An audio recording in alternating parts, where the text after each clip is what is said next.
நமக்கு கைகூடும் பிரார்த்தனை பலவாயிரம் காவடிகள் பல நூறு ஆகிரும் நமக்கு கைகூடும் பிரார்த்தனை பலவாயிரம்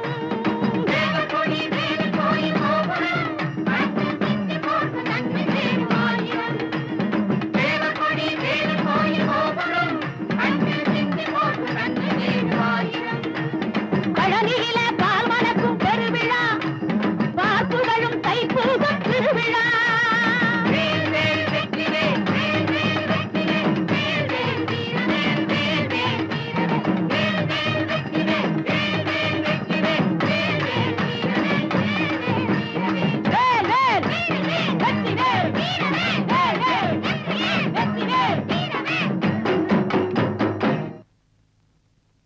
முருகா முருகா செல்வகுமரா கந்தனை வேண்டினா எந்த வினையோ அந்த வினாடியே தீருங்கிறத இந்த தடையும் நிரூபிச்சுட்டேன். என் பிரார்த்தனைய இந்த வருஷத்தோட நிறைவேற்றி முடிச்சுட்டேன்பா.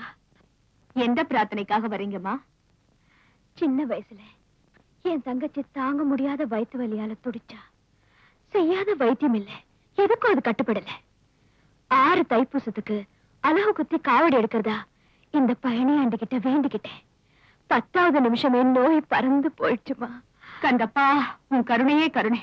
உமா, இப்படிப்பட்ட ஒரு அக்கா கிடைக்கிறதுக்கு பூர்வ ஜென்மத்துல நீ புண்ணியம் செஞ்சிருக்கணுமா? ஆமாமா, குழந்தை பருவத்திலேயே பெற்றோர் இருந்த எனக்கு அந்த குறையே தெரியாம தாயாவும் தந்தையாவும் இருந்து வளர்த்தவங்க எங்க அக்கா கற்பகம் தான். மகராசியா இருமா, இனிமே உனக்கு ஒரு குறையும் வராது. நமஸ்காரம் பெருமக்களே, ஆஸ்தீக பெருமக்களே. இன்று தைப்பூச திருநாள். ஆறுமுகனுக்கு உகந்த இத்திருநாளிலே நமது ஆஸ்திக சமாஜத்தில் 2 பக்தி மணிகளின் இசை மழை பொழியப் போகிறது. முருகப்பெருமானின் அருளை பெறுவதற்கான 2 மாறுபட்ட பக்தி மார்க்கங்களை பற்றி செல்வி மல்லிகாவும் திருமதி கற்பகம் அவர்களும் இங்கு விளக்குவார்கள். மல்லிகா.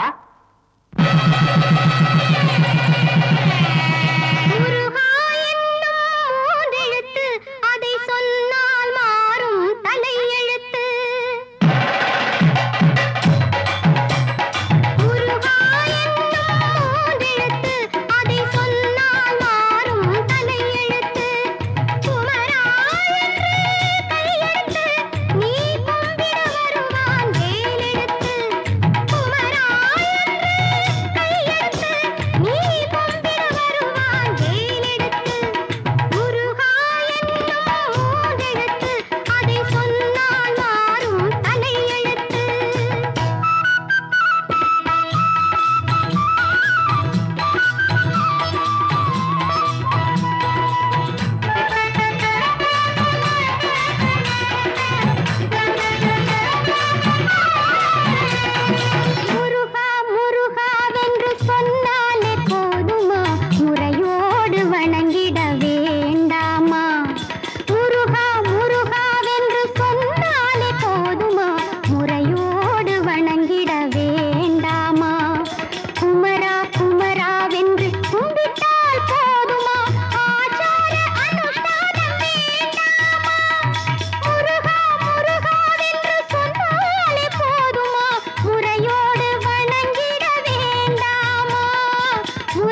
நாம செய்யற 6 கால பூஜை தான் நமக்கு செல்வத்தையும் சிறப்பையும் கொடுக்கும். ஆச்சாரமான பக்தி தான் நம்ம வாழ்க்கையில ஒளியேத்தி வைக்கும். அப்படின்னா ஆச்சார அனுஷ்டானமும் 6 கால பூஜையும் என்னன்னே தெரியாத ஏழையோட பக்திய இறைவன் ஏத்துக்க மாட்டானா? ஒரு நாளைக்கு ஒரு தரமாவது இறைவனை மனசார நினைச்சாலே போதும், நம்ம வாழ்க்கை வளமடையும். இந்த வாதத்தை நான் ஏத்துக்க முடியாது. நிறுத்துங்க, உங்க 2 பேர் வாதத்தையும் நான் மறுக்கிறேன். ரம்யா, இது உனக்கு சம்பந்தமில்லாத விஷயம். அறிவுக்கு சம்பந்தமான விஷயம்ப்பா. உங்க அறியாமையை போக்க வேண்டியது என்னுடைய கடமை. மனுஷ காட்டு மிராண்டியா இருந்த காலத்துல கடவுளை சிருஷ்டி பண்ணான். இந்த அணுகத்துல கடவுள் இருக்கிறாருங்கிற வாதம் அர்த்தம் இல்லாதது, நம்ப முடியாதது. ஆண்டவன் மேல நம்பிக்கை இல்லைன்னு ஆரம்ப காலத்துல சொன்னவங்க நரவு இருந்ததுக்கு அப்புறம் பன்னீர்கை முருகனுக்கு பாலாபிஷேகம் பண்ணிருக்காங்க. Come to the point. நீங்க சொல்ற மாதிரி நம்ம வாழ்க்கைக்கு 6 வேளை பூஜை பண்ற ஃபுல் டைம் பக்தியும் தேவையில்லை. நீங்க சொல்ற மாதிரி எப்போ ஒரு தடவை கடவுளை நினைக்கிற பார்ட் டைம் பக்தியும் தேவையில்லை. நம்ம வாழ்க்கை நம்ம கையில தான் இருக்கு. நம்ம முயற்சி தான் நமக்கு வெற்றியை கொடுக்கும். முயற்சியும் தன்னம்பிக்கையும் தேவைதான். ஆனா மனித முயற்சி வெற்றி அடையணும்னா ஆண்டவனுடைய அருள் கண்டிப்பா தேவை. That's all right. நமக்குள்ளே ஒரு பந்தயம். அடுத்த வருஷம் இதே தைப்பூசத்தன்னைக்கு நாம 3 பேரும் சந்திக்கிறோம். இல்லாத முருகங்கிற கடவுளை பூஜை பண்ணி தாஜா பண்ற உங்க வாழ்க்கை நல்லா இருக்கா, இல்ல எப்பவோ கொஞ்ச நேரம் அவனை நினைக்கிற இவங்க வாழ்க்கை நல்லா இருக்கா, அல்லது முருக வேலு மயிலுன்னு எதையுமே சிந்திக்காத என் வாழ்க்கை நல்லா இருக்கான்னு அப்ப முடிவு பண்ணுவோம். ஓகே ஓகே, சரி, ஒத்துக்கிறேன்.